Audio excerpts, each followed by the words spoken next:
Good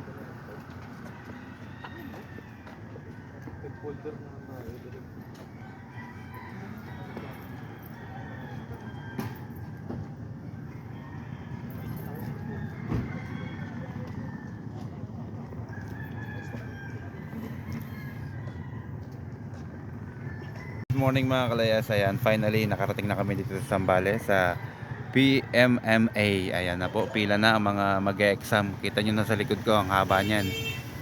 Ang haba po niyan. Ayan o. Haba ng pila o.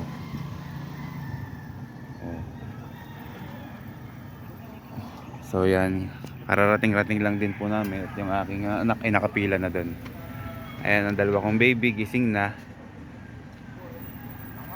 Ayan o, kita nyo naman sa mata ko, puyat na puyat.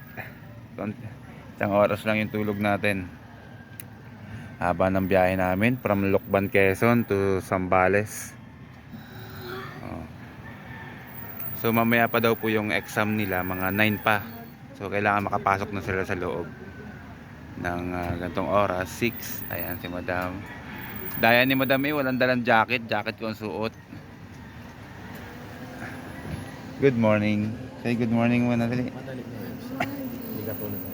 Good morning. Sarap kagigising lang ng dalawa. Ayan, so hihintayin natin silang matapos.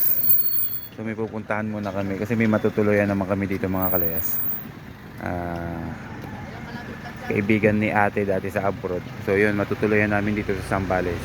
So bali ang uwi na namin siguro mga Sunday na ng after lunch o mga ganun. Para na gabi ay nandun na kami sa Lucban. Ayan, puyata tayo mga kalayas.